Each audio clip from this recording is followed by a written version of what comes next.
ability?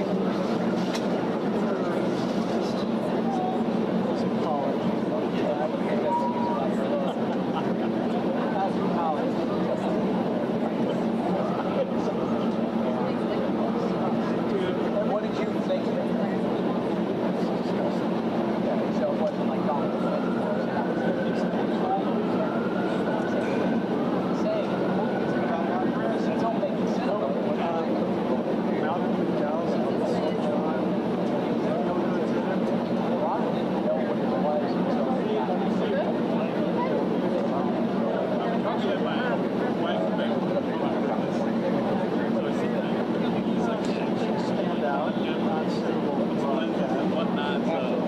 and I was like, so I was going through all these numbers of things that I really don't see anymore.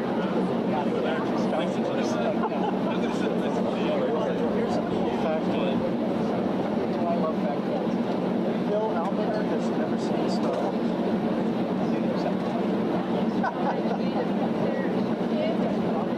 So he's got married. Yeah. He looks super. He's got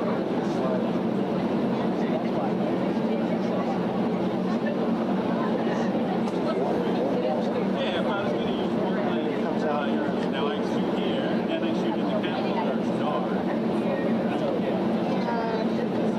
Well, I mean, I'm just saying it's Star. shows initiative.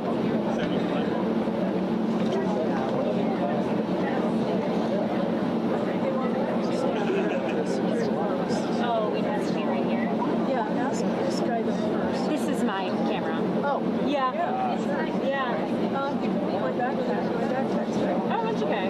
I'll just go on Yeah. back. And he'll probably move his stool. So there'll be room there. Yeah, it's true. Yeah.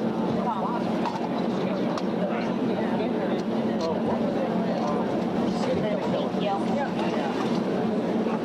I haven't seen them around. Yeah, they are.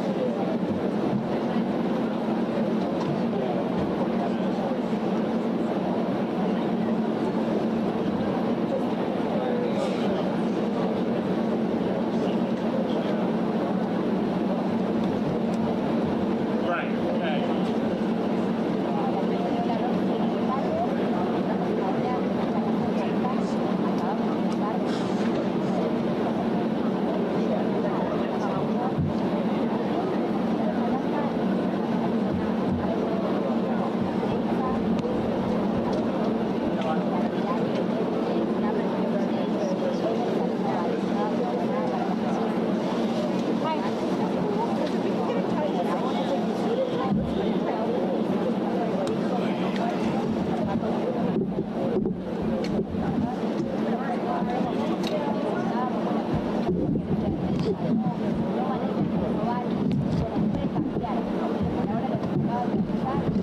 What's your camera rain cover? What's your rain cover? No, this ABC issue, so, they just issued us these new ones. Yeah. Here. Yeah. We all got ones that were not great. So I just hung on to them. Yeah, the old one's much better.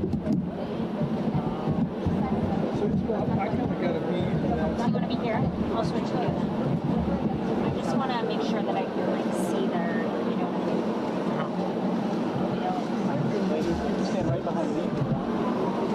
That could work. Yeah, thank you. Because I'm going to be like this the entire time, so. No worries at all. Just want to make sure that I'm. People see that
Just checking. Gotta do vertical. I'm full length, you're tight? Cool. I'll go full length. Yeah. Sorry, just Make sure you get something different from the rest of us. Oh, yeah.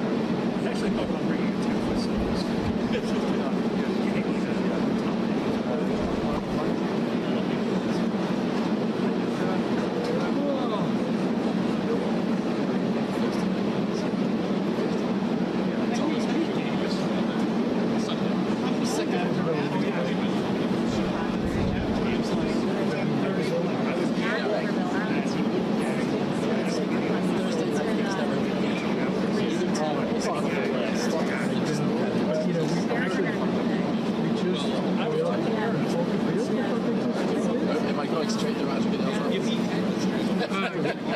We just did a vacation in Chicago. Really? So Just the city itself, or? Yeah, I mean, we were just, I actually have some friends in there. Nice. So we were staying in the city for 4 nights. And we, we did the boat tour. Yeah. The architecture. Yeah. That's a great introduction to the city. It is. Yep. Oh yeah, yeah. We ate and one night at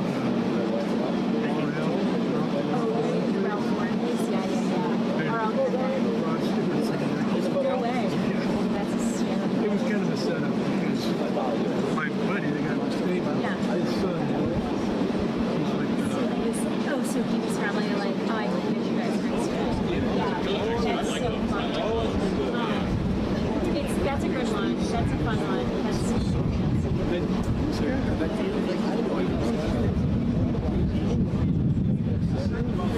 he's doing cool. He's excelling now. They're still like, oh yeah, you guys are faster. Well, he says that he's It's done. No, I did not. There is no shit. There is no shit. I didn't have it. That's just We only have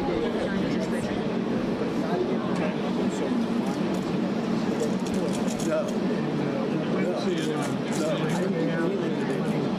yeah. I didn't put as many in Yeah. and Josh Bell,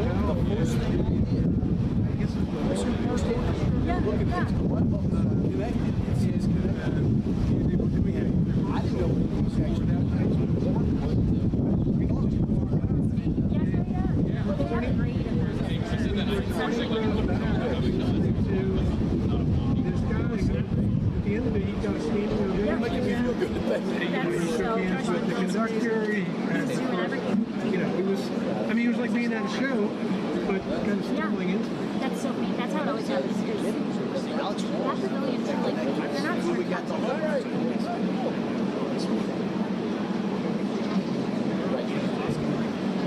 If I'd known that, I'd have shared.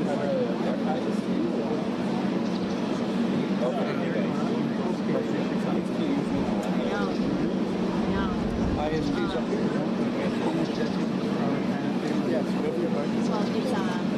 Yeah, Remember, there's going to be somebody standing right there.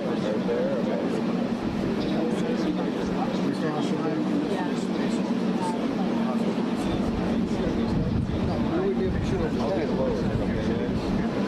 not in front of him. We won't be able to see. They don't.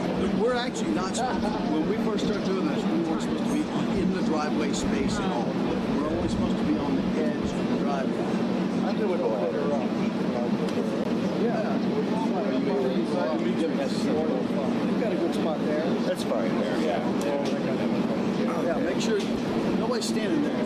Gosh. Seriously? Nobody's standing there. Not in the middle. Oh, yeah. From here to where you oh, that's supposed to stand. That's new.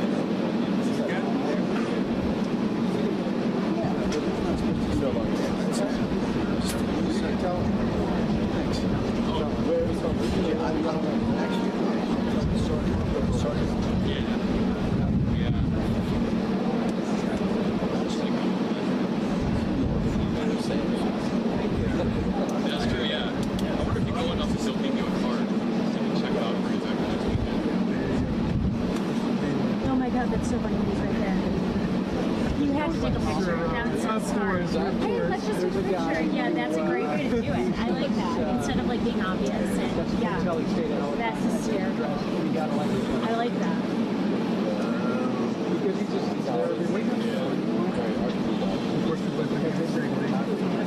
Straight to win. Straight to your go-nuts go. That's the best. I'm so sad on Saturday. yeah. Brewers no less.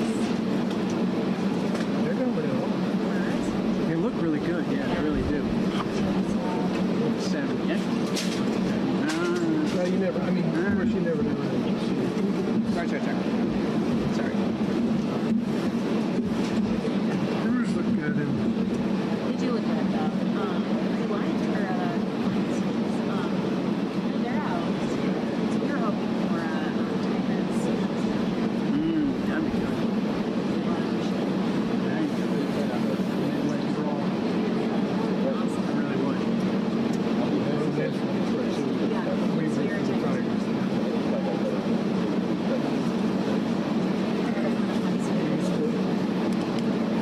back before there was baseball in this town, we used to, once a year he would plow us into the station wagon and take us up to Baltimore. But that was when you had to go all the way up to the Memorial Street. Yeah. Oh my god, that's hysterical. When did the Senators leave? They left in the 70s and 60s. What was there in the 60s?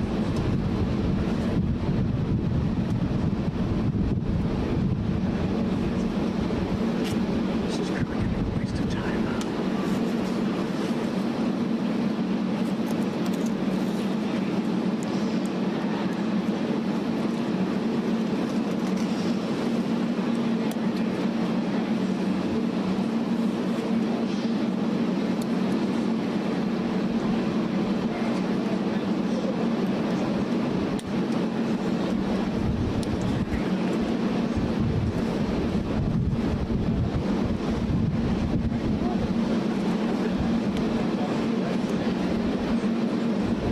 And you're going to be down for the, Yes, sir. Yeah, I'll be right here. it'll be feel free to use that. Oh, really? That'd be great. Thanks, man. They call me Doug Mills. This is pushing to the bottom of the hour.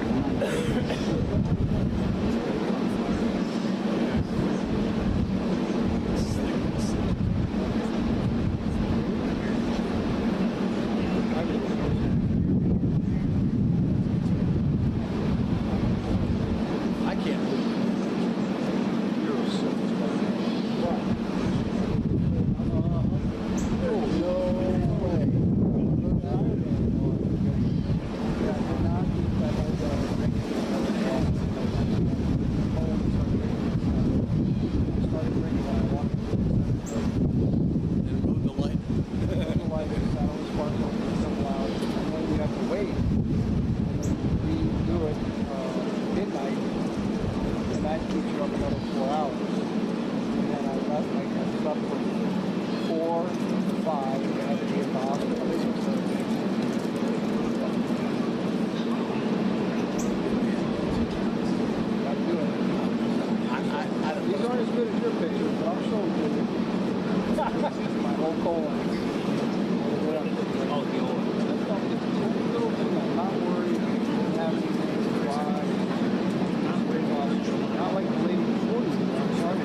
He said Mills is unavailable. That's what I'm asking. Yeah.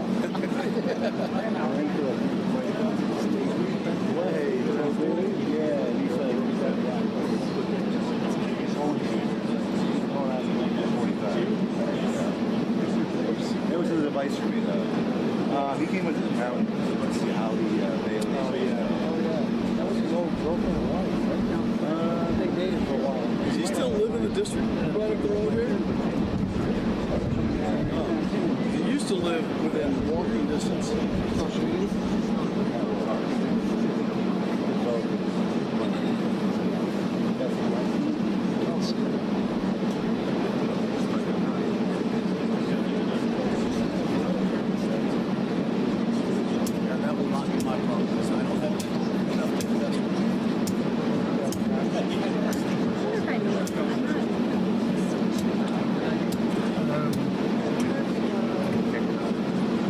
Sit right down here. You can sit there. We'll do it. Yeah.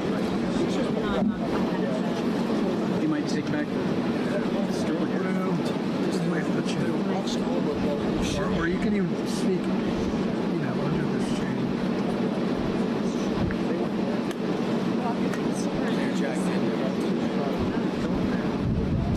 Easier to ask forgiveness and permission. Yeah, right. That's the only way.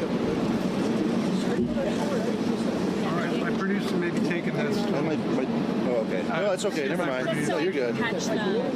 No worries. All good. No worries. No worries. As long as I'm not in your Get way. your hopes up, and now I just literally jerked the stool out from underneath you.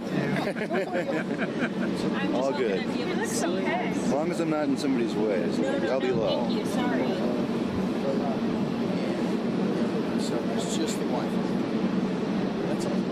You survived it. What's that? You survived the storm. No, we'll be okay. Survive this, we'll be all right. Get to the end of the day.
So it was changed. It had some stuff on the graphic down there.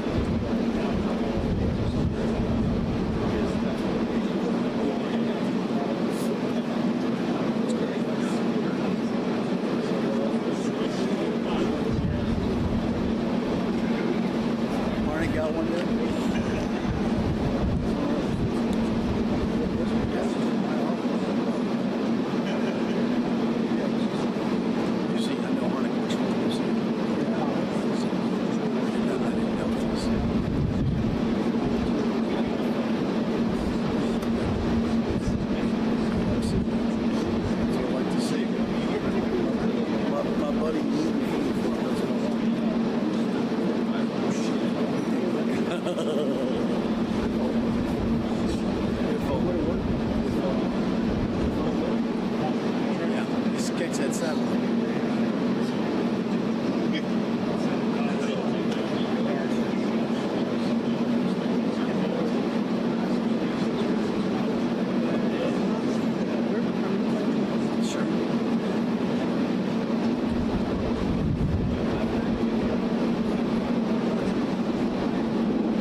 There you go.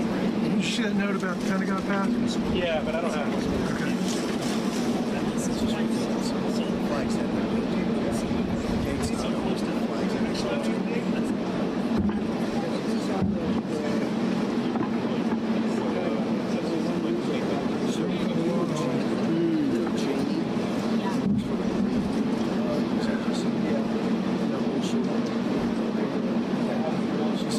She's got the pass. So I can show you.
besides your Achilles?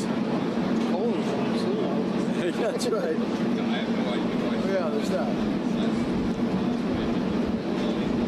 Easy for King's clothes. Well, yes, it is.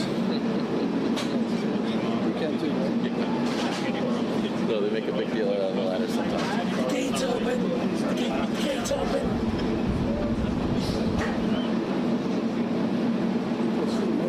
Yeah. They also don't come down the driveway at 80 miles an hour.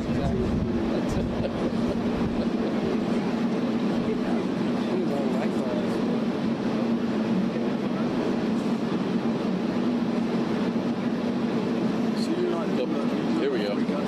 They're lining up. Troops are moving. They're moving.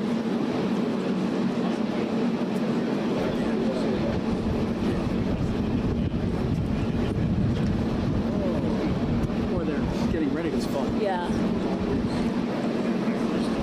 Or the ladder. It's fun.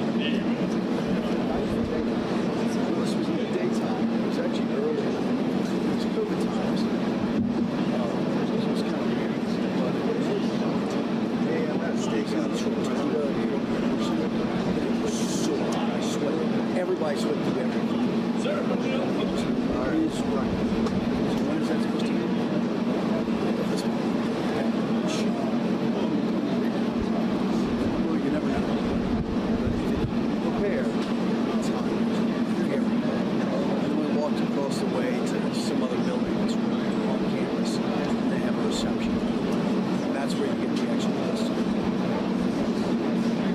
They don't give you the list there. You've got the actual list.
nice opening.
you very much. It's a great honor to have the leader of Argentina, a place that I love, I've been to, and one of the most beautiful places in the world, President. And I really want to thank you very much.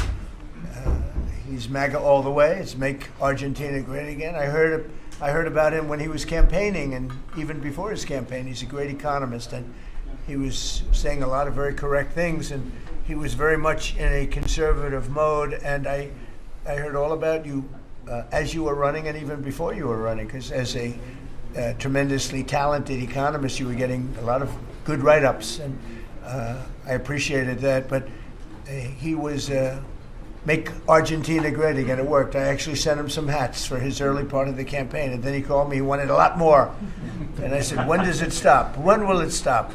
And it stopped with him winning, and he's become very popular, and he's on the verge of a breakthrough. I think he's really on the verge of tremendous economic success, and I know that Scott Bessent is helping, and our great Scott is doing a job, and he feels very strongly about it. And Scott, do you want to say just a couple of words about that, please?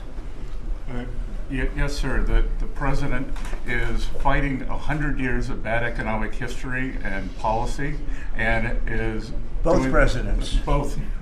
We're fighting bad. I thought he was talking about the U.S. president when he said that. And there's a midterm election coming up. We think he's going to do quite well, and then continue his reform agenda. Mr. President, as you said, President Obama had a big opportunity during his term, which he wasted.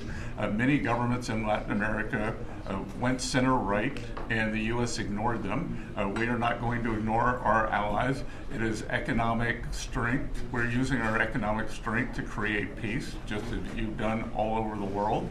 And it is much better to form an economic bridge with our allies, people who want to do the right thing, than have to have shoot at narco gunboats.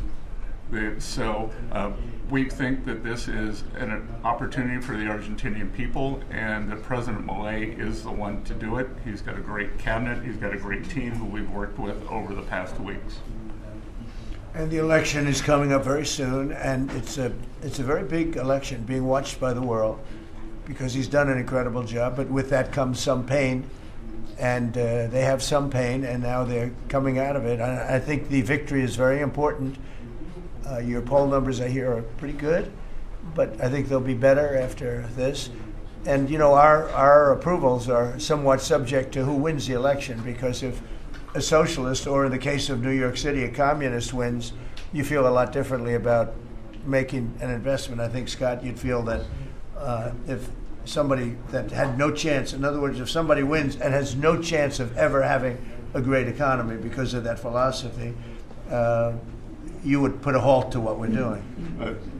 Yes, sir, and we're confident that President Milei is going to do well. We've been criticized by a couple of American Peronists, like Senator Warren. And she That's a compliment. Yeah. She has no idea what she's doing. She's a nasty, horrible senator. Go ahead. Other than that, I like her very much. Yes, and she and her protege in New York, Mandami, who I don't even think he's a Peronist. I think he's more of the communist chauvinismo. So we stand with the president and what he stands for, and the hope for the Argentinian people. And President Trump, just like you, he carries the young people. So it's hope for the future. The Argentines have made the decision to shake off 100 years of bad policy. They went from one of the richest countries in the world to a ton of debt. And I think that with the bridge the U.S. is giving them and the strong policies, that Argentina can be great again. Thank you very much. Please, go ahead, please. Muchísimas gracias por esta recepción. Me siento muy honrado, muy especialmente en este momento en el que, digamos, gracias al gran liderazgo suyo, presidente Trump, ha logrado la paz en Medio Oriente. No solo este gran logro que ha sido alcanzar la paz en Medio Oriente, sino lograr el retorno de los 20 rehenes vivos. Además, quiero también felicitar por esa labor y por entender, digamos, la amenaza que es el socialismo del siglo XXI en todo el mundo, y en especial en América Latina, la labor de Marco Rubio. Y también quiero agradecer profundamente el enorme trabajo que ha hecho el secretario Bessent, digamos, para ayudar a superar este problema de iliquidez que tenía Argentina como consecuencia, digamos, de los ataques políticos que hemos sufrido por nuestros opositores, que no quieren que Argentina vuelva a abrazar las ideas de la libertad y que quieran volver a abrazar ideas perimidas, fracasadas, que en el fondo no son ni más ni menos que caminos que conducen al socialismo. Así es que, en primer lugar, muchas gracias por recibirme, muchas gracias por lo que están haciendo por el mundo libre, y muchas gracias al secretario Bessent por la enorme tarea que ha llevado a cabo y que, digamos, nos permite tener una ruta para poder transitar tranquilos y hacer lo que los argentinos de bien necesitan, y que creo que va a ser un buen caso para mostrar al mundo que las ideas de la libertad funcionan y generan prosperidad. Muchísimas gracias. Thank you very much. Do we have a interpreter that wants to, you all either have that? Has everyone understood? Because I think you made a very important, profound statement, actually. But we could have it interpreted if you want. Does anybody want it interpreted? Would you like that? Would you like it? Can the interpreter speak what, do we have somebody set up for that? If you want? I can simultaneous, so if the President would like to repeat his statement, we can do it. No, that's okay. Don't worry about it. We'll leave it that way. So, it's an honor to have you here, and I just want to tell you that your career has been an amazing one, and it's going to continue with the election. You're going to win the election. We're going to endorse you. I'm going to endorse you today, fully endorse you. And you know, people in Argentina like me. A lot of people like me. I'm even surprised myself. But we had a great week. We had a great weekend. We had a great period of time in the Middle East. It was very comprehensive. It went very rapidly, and I think it's going to lead to something that's going to be unrecognizable, certainly for the Middle East. What's taken place in the last few days, people can't believe it. I've never seen anything like it. I've never seen the love and the spirit. And I've done a lot of things. I've done a lot of deals. I've done a lot of political deals where countries come into line or whatever. But I've never seen anything like this, the level of love. And it has to do with the mystique of the Middle East, I think, because if I did other countries, I did 7 other settlements of wars, complete settlements of wars, and it was very well received. But this is something I've never seen anything like it. The media covered it very fairly, and even the fake news, of which we have a lot, they actually covered it fairly for a change. And I appreciated that. We have to get back to that. It's so important. But I just want to say it's a pleasure to be with you, and we're going to have lunch, and we'll take a couple of questions from the news, and I'm sure they'll be extremely non-hostile and friendly. Like JD went through a very friendly interview with George Slobodanopoulos, who was nice enough to pay me $16 million the last time we came. He had to pay $16 million to me, which was good. It was worth having somebody lie. If you get $16 million, that's good. But JD had a very nasty person interviewing him, and we can't let that happen. Just as inappropriate to cut off a highly respected vice president of the United States mid-sentence. I guess it's one way to win an argument. That was the only way he was going to win the argument. So it was pretty inappropriate. I want to tell you that. So thank you very much. Do you have something there? Yes. Oh, good. Thank you. Sí. Quería darle. I'll get it.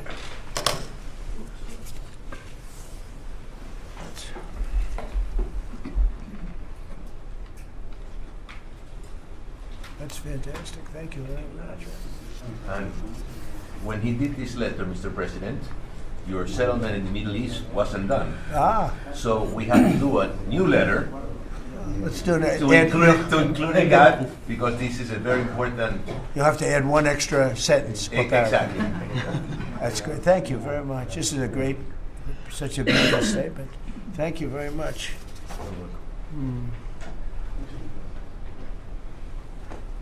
That's beautiful. Thank you. Mr. President, how is this Argentina? Why don't we talk about Argentina first? And then go ahead. How is Argentina going? Mr. President, how is this China in Argentina? Sorry. Go ahead. How is this Argentina rescue package America first? And is this rescue package meant to help President Milei's party in the coming election? No, it's helped. It's really meant to help a good financial philosophy where Argentina can, after 20 years of disaster, because it was very successful at one point, and it can be again, like Venezuela. Venezuela was very, very successful, and now it's a dictatorship. So when we can help our neighbors, we're making tremendous progress in South America. South America, Marco was telling me, he's like our great expert here. He really knows it. But you were telling me that so many of the countries are coming our way, and we had a few years ago when I just came back. So I've been here now almost 9 months. But when I just came in, I was amazed to see how poorly we've done. We lost so many, and one of them was Argentina. Would be lost if he wasn't there. And I think he will be there because the people recognize he's done an amazing job. He took over a real mess. So did I take over a mess. I took over a mess by, the Biden group. And Obama he started it, I'll tell you. Barack Hussein Obama started it. Could you give a couple of words on South America? You were telling me so well yesterday how well we're doing. Go ahead. Well, first of all, we have now 8 or 9, 10 countries, Argentina being foremost among them, that have aligned with the United States on issue after issue in international community events all over the world. They're, in fact, these great allies like Argentina, but I can go into others, Costa Rica, I don't want to leave anybody out, El Salvador, but I think one of the more promising developments is later this month there'll be an election in Bolivia after 25, 30 years of anti-American hostile government. Both of the candidates running in that election, in the runoff election, want strong and better relations with the United States and another transformative opportunity there. But so I think this is important. This is our hemisphere. It's where we live. And having strong neighbors such as this. And great progress has been made, really. And we'll make more. Absolutely. Over the last 9 months. Really over the last 9 months. Yeah, please. Mr. President, from Argentina, Buenos Aires, do you imagine soon a free trade agreement with Argentina? Could it be possible soon? Yeah, it will be. Well, we're going to discuss some of it today. But no, we want to help Argentina. And we want to always help ourselves. But we want to help Argentina. And one of the ways we can do, they have great product. And we used to do a lot of trade, and then if you look at what the Democrats, well, they didn't know. They didn't know. Honestly, they didn't know what they were doing. But a lot of that trade disappeared, and they have great product. So we will be trading with Argentina. It'll be helpful to them, and it's helpful. It's good for us also. Is China trying to draw a wedge between the U.S. and Argentina by buying soybeans from Argentina and not U.S. farmers? I would say so. Yeah. And China on China likes to draw wedges. Ships too. Yeah, sure. I mean, I guess that's natural. It's China, and it's natural, but it's not gonna mean anything in the end. Mr. President, from Argentina, should Argentina end the China swap and close the space base in Neuquén? I don't think you should be doing business much with. You can do some trade, but you certainly shouldn't be doing beyond that. Certainly shouldn't be doing anything having to do with the military with China. And if that's what's happening, I'd be very upset about that, yeah.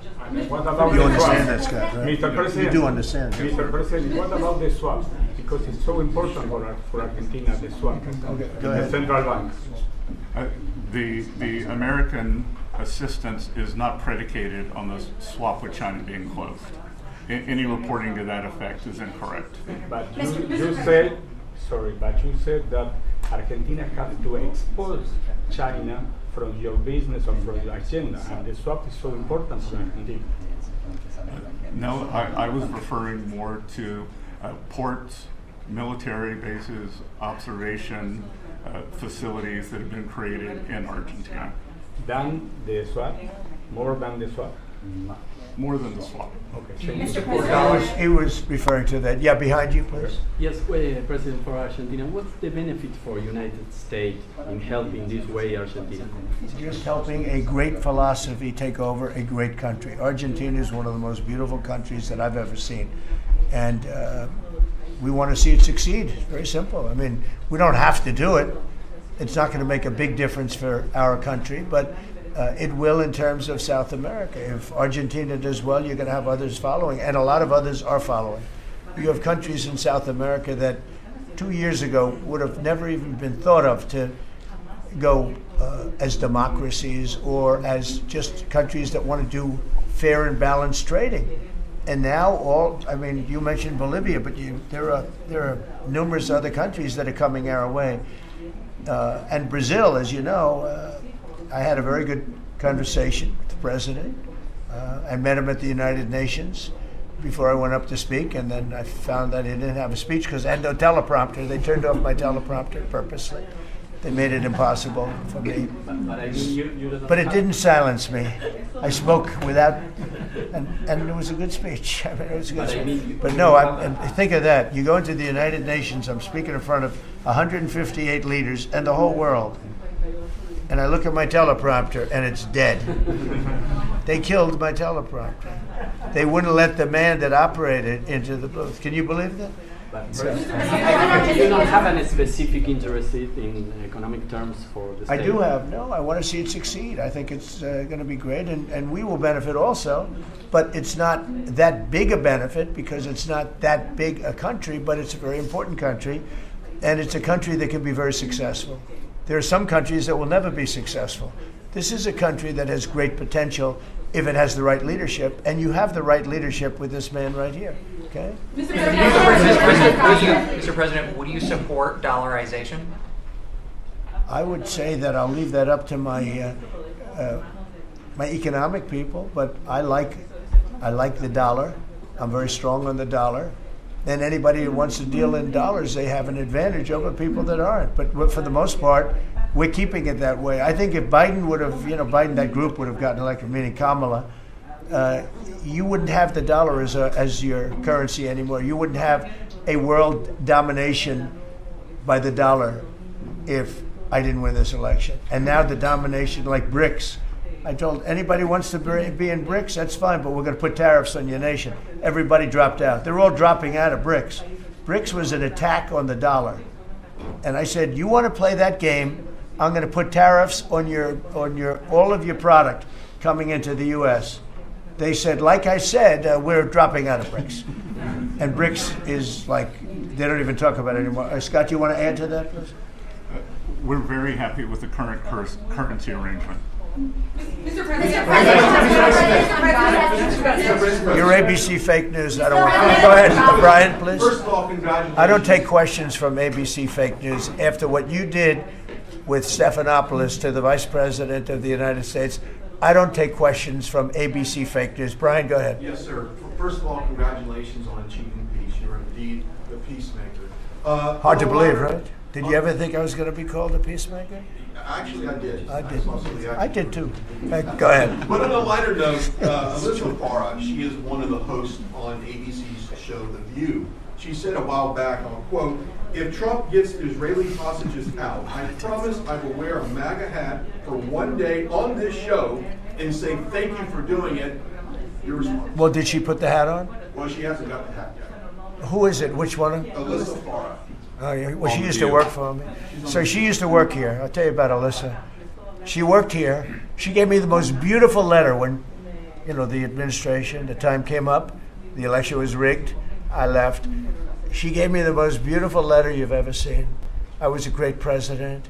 What a great job. Some of the letters have been quoted. This is Alyssa, who I never thought was very outstanding. I figured she would not make it. And she didn't have a big role here either.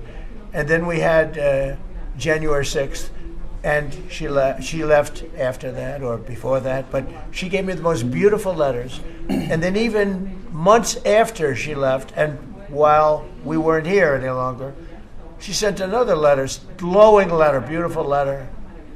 And then she got hired by The View, and they gave her a couple of bucks, and she changed her view very quickly. I never thought she'd make it. Never thought she had what it took in any way. You know what that means. But she's on The View. But it just shows what a fraud The View is, because this woman gave me letters and statements.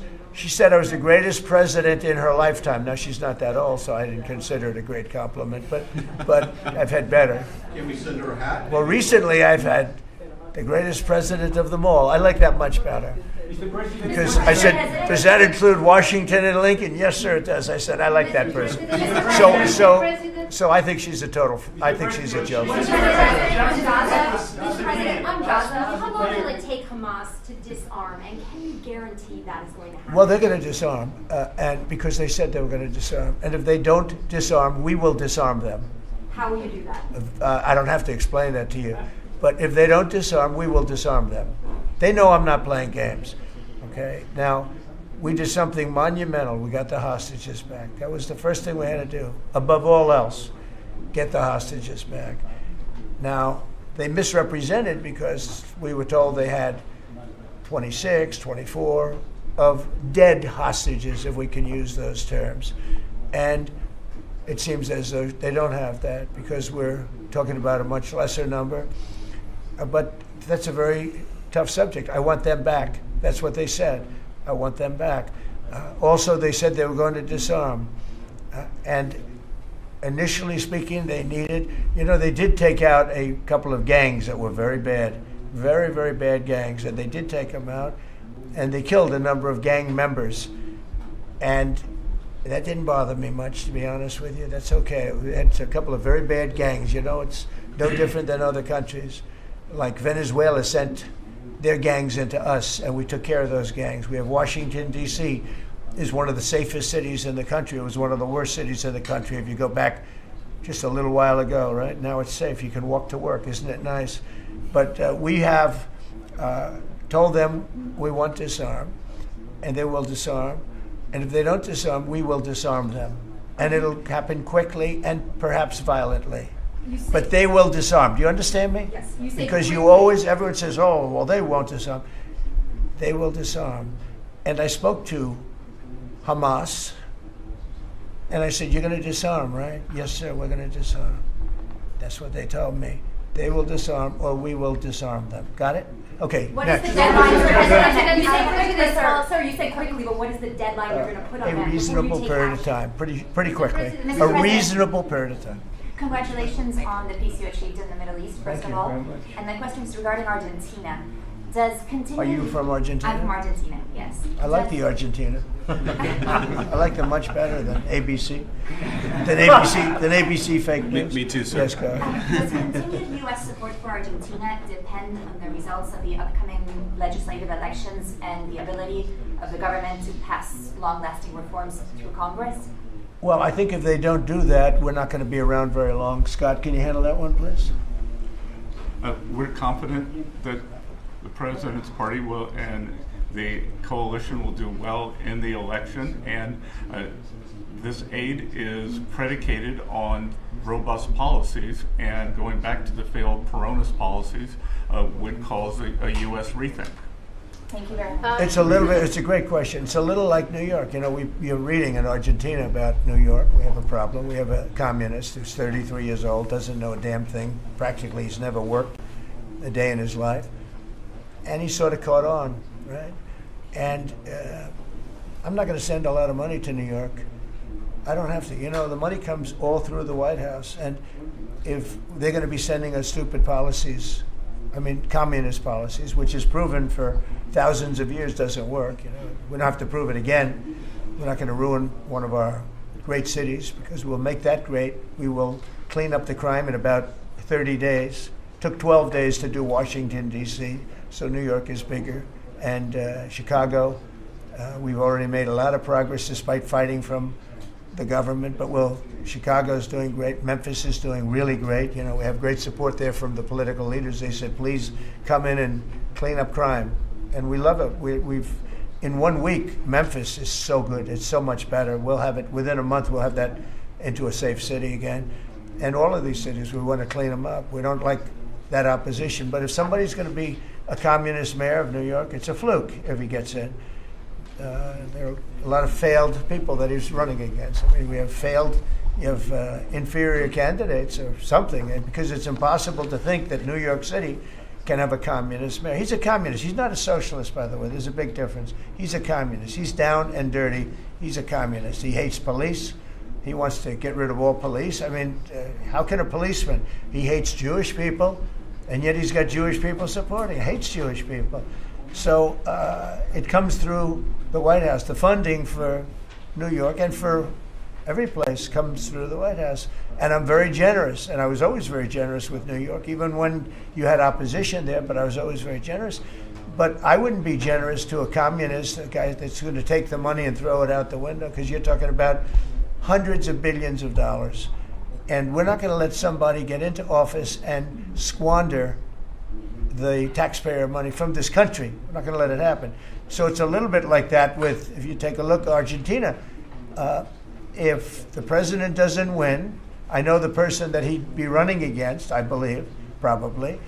We probably have the person. The person is extremely far left and a philosophy that got Argentina into this problem in the first place. So we would not be generous with Argentina if that happened. If he loses, we are not going to be generous with Argentina. Mr. President, you talk about the Argentina and important in the Latin American. What is your plan for Venezuela? What is the terrorism, the narco-terrorism in the President Maduro? What is your plan? Well, Venezuela has done a couple of things very badly. Number one, we get drugs and all of that. But we get something in a way worse, because they're a big purveyor of drugs, but we have worse. What they do very well is they send their criminals into the United States, and they send Tren de Aragua, that you know very well. You're from Venezuela, I assume. And they send them in by the thousands, literally. And these are the worst of all. And they empty their prisons into the United States. They empty their mental institutions into the United States. And because we had a president who's low IQ, he didn't realize what was going on, and the people that are high IQ that surround him, but they happen to be lunatics, radical left, they're highly intelligent, radical left lunatics, okay? So in a way, that's worse than having a guy like Biden. But they ran the show. You heard about the Autopen, the person that really operated the Autopen, but it was really the people that told the person that operated the Autopen what to do. Those are the people that really were president, okay? So we're not going to stand for it in this country. And by the way, that Autopen thing is under serious investigation. Just this, I don't think you care, because you're from Argentina, you couldn't care less about that. But I just want to say, because I do the weave, you know, the weave, cover a lot of different subjects. But the people that are involved in that Autopen scam, because he barely signed anything. I mean, this guy, I don't know how you can be president. He barely signed it. But the only thing we can find for sure is that he signed Hunter's pardon, his pardon. Hunter's pardon, I like that. That's a good combination. So we're going to work very much with the president. We think he's going to win. He should win. And if he does win, we're going to be very helpful. And if he doesn't win, we're not going to waste our time, because you have somebody whose philosophy has no chance of making Argentina great again. What's your advice? Steve, go ahead. Steve. Steve, go ahead. Just to check something, you said Hamas assured you that they would disarm. Was that a direct conversation or through my people, Mr. Witkoff? Or? Through my people. Okay. At the highest level. What's your advice? And it was meant for me. Yes, What's your advice for President Milei and Argentina as a political leader? My advice is to hold strong to his principles, because he's right, and he's proving that he was right.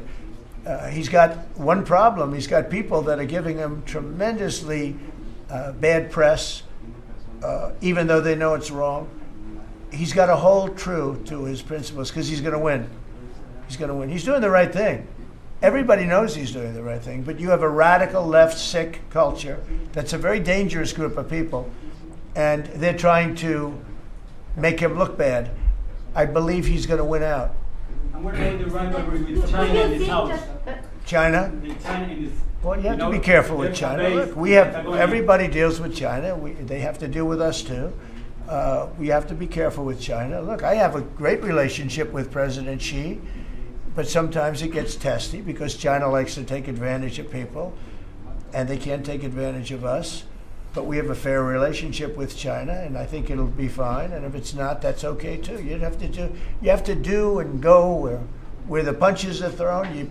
You got to put up the blocks. We have a lot of punches being thrown, and we've been very successful. Look, we have the most success. I think we're the most successful we've ever been as a country. We have now close. I've been saying 17. We have, I think, close to or maybe even exceeding $18 trillion going to be invested in the United States. That's more money than ever invested in any country before. Even countries with much bigger populations like India or like China, nobody's ever had $18 trillion invested in the country. We have, and that's because of November 5th election, because I won. Oh, if she won, you'd be negative. You'd have people getting out of the country. This country would have been in a major depression. If she won, we would have been 1929.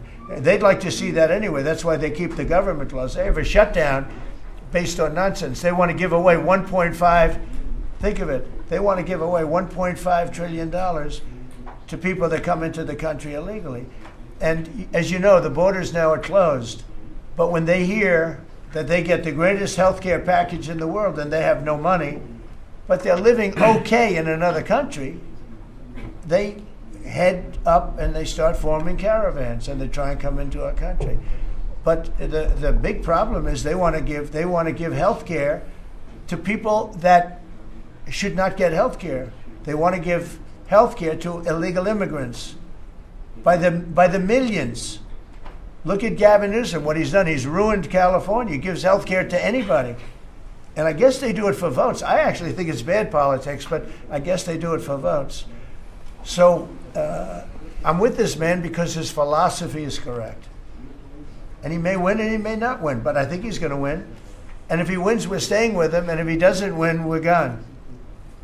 How can Argentina help to the peace process, to the Middle East peace process? They can help by doing well. If Argentina does well, that's helpful because they know we help Argentina.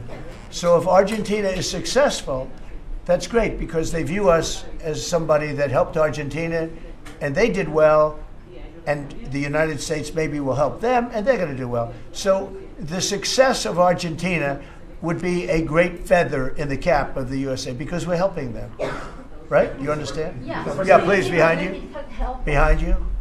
Thank you, Mr. President. Last week you said that NATO should consider expelling Spain. What? You said that NATO should consider expelling Spain. Would you support that? What? Expelling Spain? NATO consider expelling Spain. Oh. I'm very unhappy with Spain. They're the only country that didn't raise up their number to 5%. Every other country in NATO raised up to 5%. And Spain is doing very well off our backs. So I'm not happy with Spain. Spain gets protection, and they know, look, they're sort of in the semi-middle of it, so they're going to get protected automatically. Even if you don't want to protect them, you're protecting them because of the way they're located. And I think what Spain did is a very bad thing for NATO. I think it's very unfair to NATO. It wouldn't matter if you said you're not going to protect them because they're pretty much protected. What are you going to do? Go through the other countries and let's go attack Spain, right? So I think what they did is not nice. I think it's very disrespectful to NATO. In fact, I was thinking about giving them trade punishment through tariffs because of what they did. And I may do that. I think unbelievably disrespectful. Spain, the only one out of all the countries in NATO, the only one that said that is Spain. And I think that's, I think they should be punished for that. Yes, I do. Mr. President, on the government shutdown, you have the money to pay the troops on... I do. Okay. How... I actually have a man who is a very wealthy person, you'll know that when I tell you this, who called a donor, a great gentleman, and he said, if there's any money necessary, shortfall, for the paying of the troops, then I will pay it, meaning he will pay it. How about that? I said, look, we're not going to need it. We're going to take care of our troops, but this was a position that's being forced upon us by Democrats, And all they have to do is just sign a piece of paper saying we're going to keep it going the way it is. You know, there's nothing. It's not like it shouldn't even be an argument. They've signed it many times before. I don't want to bore you with the fact that Schumer said 100 times you should never close up government. But Schumer's a weakened politician. I mean, he's going to finish his career as a failed politician. He's a failed politician. He's allowed the radical left to take over the Democrat Party. So if they write books about that, if they write books about him, they're going to have to say that his career ended by allowing the radical left to take over the party. I mean, I won an election in a landslide because people are not into the radical left, and the Democrat Party is. People didn't want to see men playing in women's sports. They didn't want to see transgender for everybody. They didn't want to see all of the different things that they do that's so crazy. Open borders. I mean, the worst thing that he did to us, not inflation, because we fixed inflation. Prices are way down. I don't know if you saw that gasoline went to 58 just now. Did you see what's going on with gasoline? No, $58 a barrel. Nobody can believe it. I'm very proud of that. You know why? Because we're pumping like we've never pumped before. Because if you get the gas price down, everything else comes down. It's very simple. And he went away from my policies, and you had the greatest inflation. The last administration had the greatest inflation in the history of our country. And now, as you know, groceries are down. It's all down. We're doing good. Are you settling in for is this going to be a long term? It's up to them. All they have to do is just vote to extend. We don't need it. We're not saying we want money. All we need is a right to extend.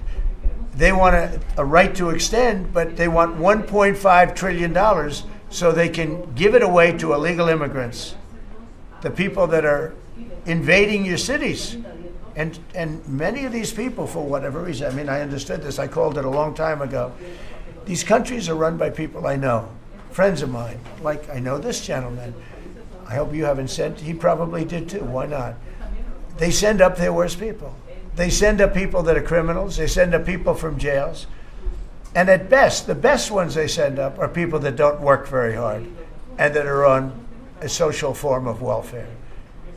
And they're sending those people into the United States. I don't blame them, I'm angry at them, but I don't blame them. But I'm really angry at Biden and Kamala and that group of lunatics for allowing it to happen, because it's the hardest thing. Now, you know, we're sending them out. It's incredible the job that Christie and Tom Homan and the whole group is doing.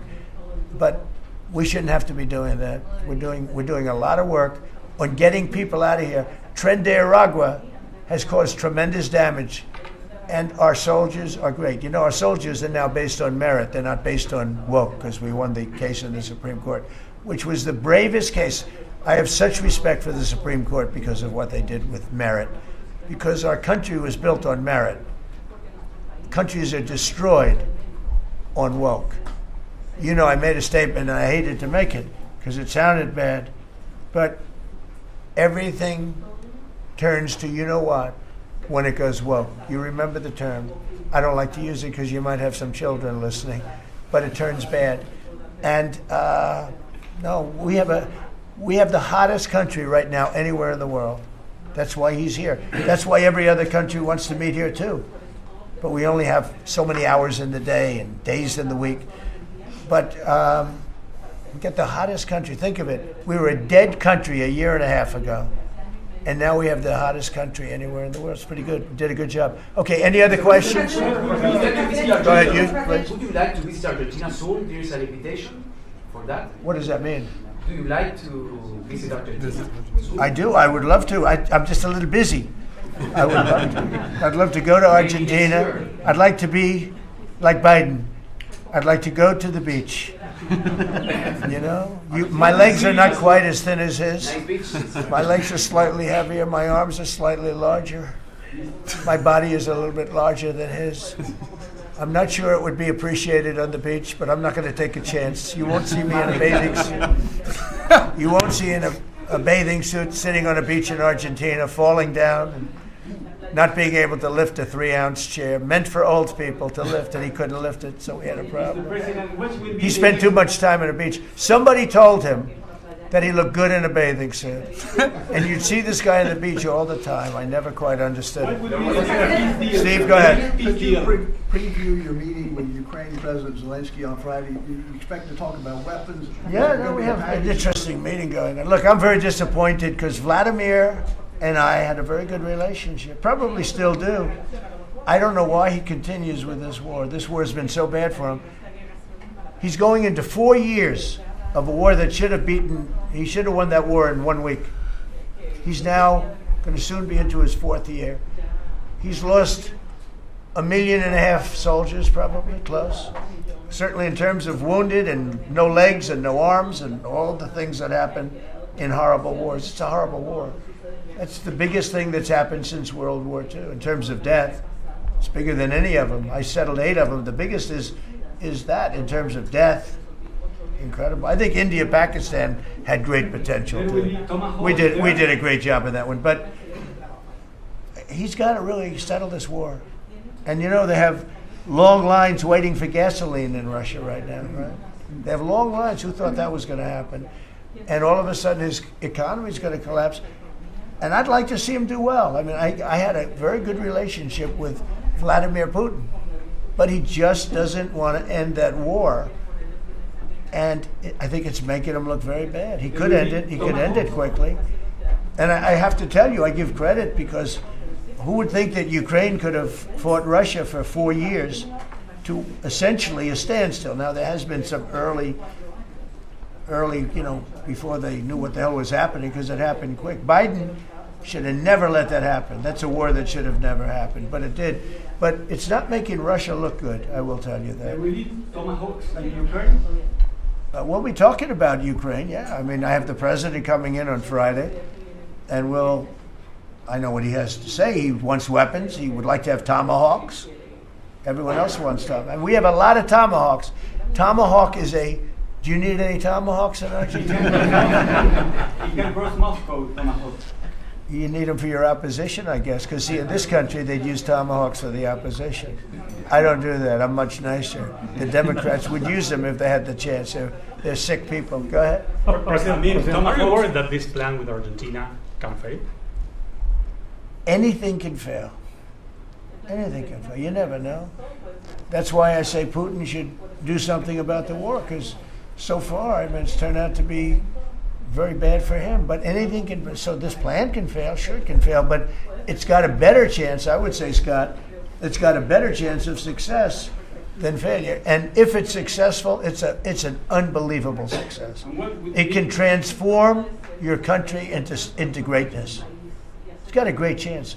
We'd like to give it a chance. Anything can fail, but we'd like to give it a chance. And we think, because he's made so much progress. I mean, the work that he's done over the last 4 years is incredible. And it would be a shame to lose that progress. He's very close to having a big success. Mr.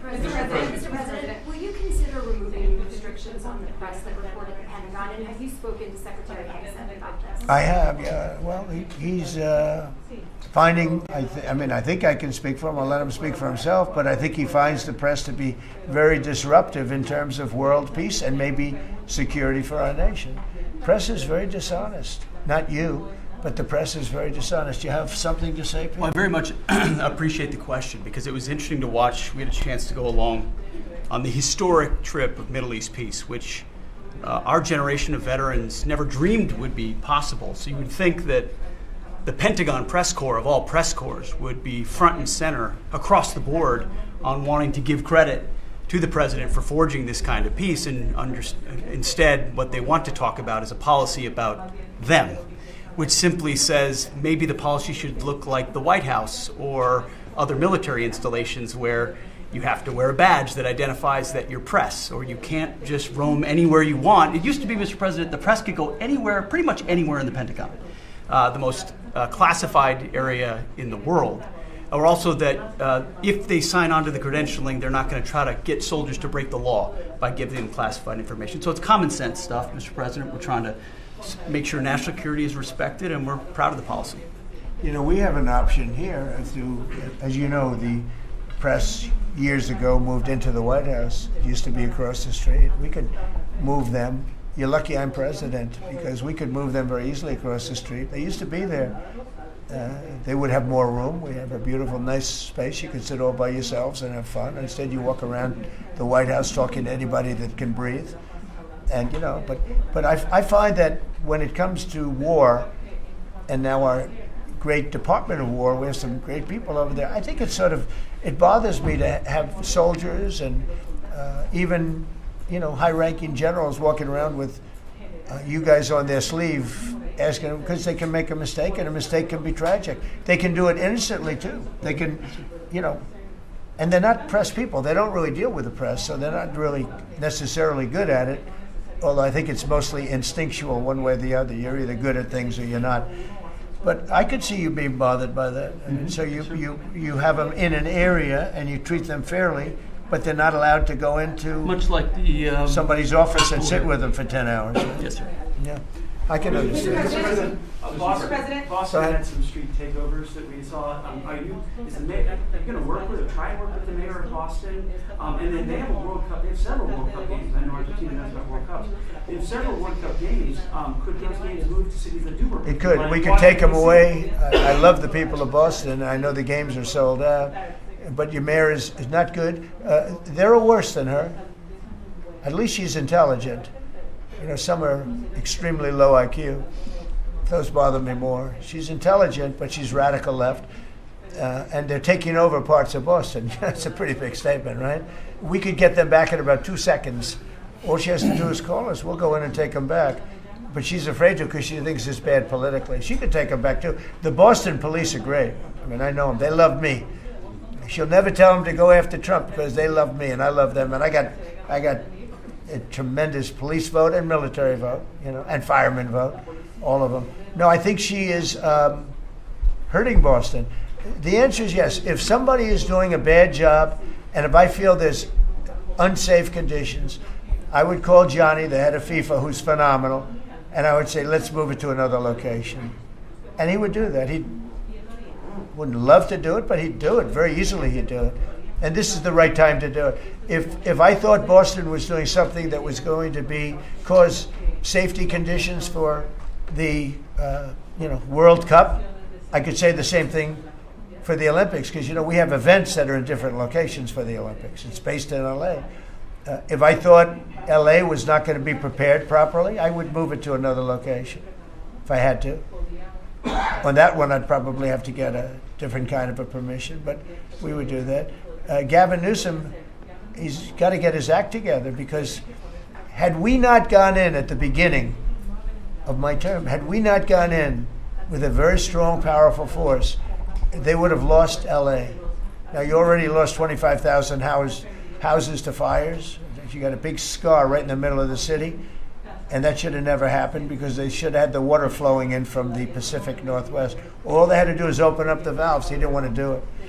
And he didn't want to do it, he says for environmental reasons. I don't believe that, but, you know, for some reason he didn't want to do it. Lost 25,000. You had no water in the fire pumps. You had no water in the sprinkler systems in the ceilings. There were no houses. Normally the things would go in the, you might not have lost 2 houses. So if he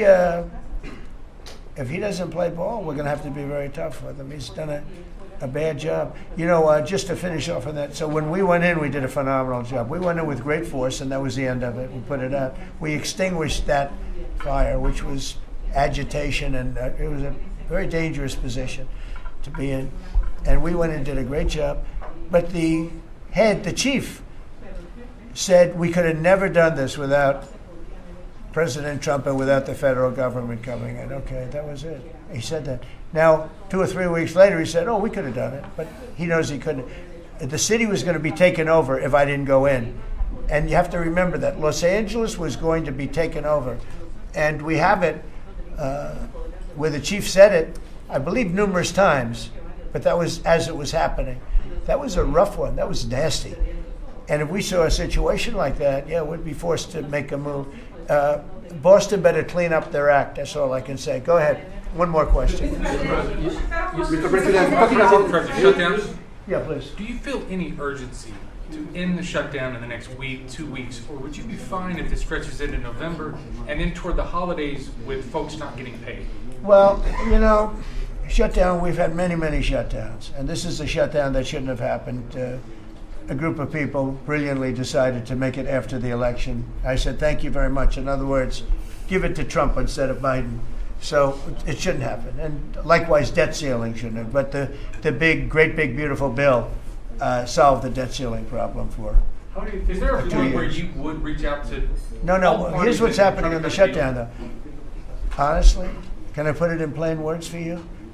And you're a smart guy, so you'll understand, but a lot of people don't. The Democrats are getting killed on the shutdown because we're closing up programs that are Democrat programs that we were opposed to. So we're being able, and they're never going to come back in many cases. So we're being able to do things that we were unable to do before. So we're closing up programs that are Democrat programs that we wanted to close up or that we never wanted to happen, and now we're closing them up. And we're not going to let them come back. The Democrats are getting killed. And we're going to have a list of them on Friday, closing up some of the most egregious, socialist, semi-communist, probably not full communist, we're saving that for New York, but semi-communist programs, and we're closing them up. We're not closing up Republican programs because we think they work. So the Democrats are getting killed, but they're not telling the people about that. I say it, nobody, well, I haven't said it probably as bluntly as I just said it, but so we are closing up Democrat programs that we think, that we disagree with, and they're never going to open again. Thank you very much. Thank you, everybody. Thank you.